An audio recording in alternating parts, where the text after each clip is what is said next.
Hello दोस्तों, मैं अमित कुमार सिंह आपका अमित सिविल सर्विसेज एकेडमी में एक बार फिर से स्वागत करता हूं। दोस्तों, आज हम लोग एक बहुत ही इंपॉर्टेंट टॉपिक सांप्रदायिक पंचायत और पूना पैक्ट के बारे में पढ़ेंगे। हम लोग दोस्तों इसमें जानेंगे कि कैसे दलितों को एक अलग पृथक निर्वाचक मंडल के तहत कुछ सीटें चुनाव में आरक्षित कर दी गई, जिसका विरोध गांधी जी ने किया और बाद में BR अम्बेडकर और गांधी जी के बीच समझौता हुआ और उसी का नाम पूना पैक्ट है। ठीक है दोस्तों, तो कैसे हम लोग इसके बारे में जानेंगे, क्या क्या हुआ, क्यों ये पंचायत बनाने की जरूरत पड़ी और पूना पैक्ट क्यों हुआ। दोस्तों, ये बहुत इंपॉर्टेंट टॉपिक है। इससे BPSC में क्वेश्चन बहुत पूछता है, CDPO में भी क्वेश्चन आएगा, बिहार SSC में भी क्वेश्चन आ सकता है। तो आप चैनल को सब्सक्राइब कर लीजिए, ऐसे ही मज़ेदार वीडियो और बहुत ही ज्ञानपूर्ण वीडियो, जिससे आपका एग्जाम भी आसानी से निकल जाए। तो देखिए दोस्तों, आज का मैं वीडियो शुरू करता हूँ। पहला क्वेश्चन है, निम्न में से किसने सांप्रदायिक अधिनियम घोषित किया था। देखिए दोस्तों, 16 अगस्त 1932 को सांप्रदायिक पंचायत प्रस्तुत किया गया। सांप्रदायिक पंचायत क्या दोस्तों प्रस्तुत किया गया, किसके द्वारा दोस्तों ये पेश किया, ब्रिटिश प्रधानमंत्री रेमजे मैकडोनाल्ड ने। किसने प्रस्तुत किया दोस्तों, ब्रिटिश प्रधानमंत्री रेमजे मैकडोनाल्ड ने। दोस्तों, ये सांप्रदायिक पंचायत में क्या था, देखिए दोस्तों मैं बताता हूं।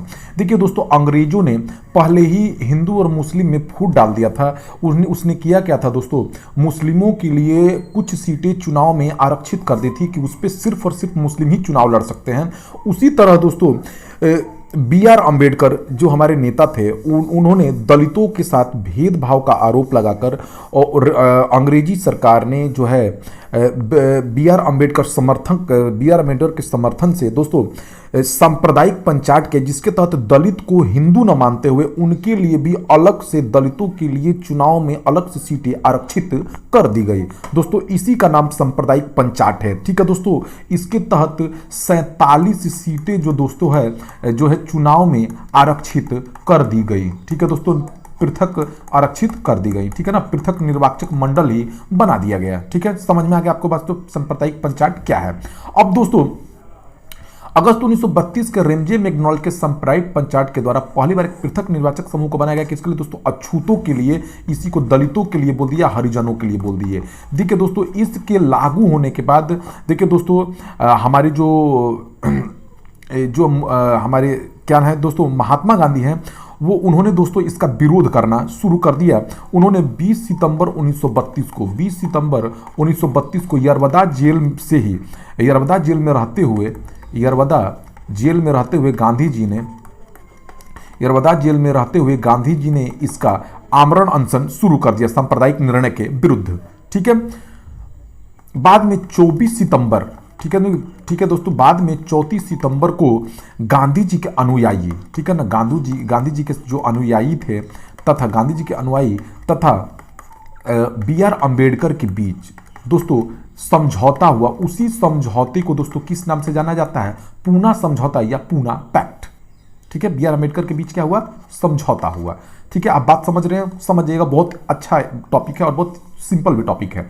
मैकडोनाल्ड के सांप्रदायिक पंचायत ने किसे पृथक चुनाव में आरक्षित सीटें आवंटित की थी दोस्तों, किसको, किसे नहीं की थी, तो मुसलमानों को दिया गया था, सिखों को दिया गया, अनुसूचित जातियों यानी दलितों को दे दिया गया, बौद्धों को नहीं दिया गया था सिर्फ। ठीक है, महात्मा गांधी ने पहला आमरण अनशन कब प्रारंभ किया था। देखिए दोस्तों, 20 सितंबर 1932 को सांप्रदायिक पंचायत के विरुद्ध रेमजे मैकडोनाल्ड ने जो दलितों के लिए अलग अलग सीटें आरक्षित कर दी, निर्वाचक मंडल की स्थापना कर दी, उसके विरुद्ध 20 सितंबर 19 को महात्मा गांधी ने क्या किया दोस्तों, आमरण अनशन यरवदा जेल में ही क्या कर दिया, शुरू कर दिया। बाद में 24 सितंबर को गांधी जी के अनुयायी तथा BR अम्बेडकर के बीच ऐतिहासिक पूना समझौता हुआ। इस समझौते के तहत हुआ क्या दोस्तों, जो 47 सीटें दी थी उसने, उस सीटों को बढ़ाकर 148 या कहीं कहीं 147 भी है, 147 सीटों दे दी गई। किसको, प्रतिनिधित्व दे दिया गया दलितों को पूरे भारत के संसद में। ठीक है दोस्तों, याद रखिए।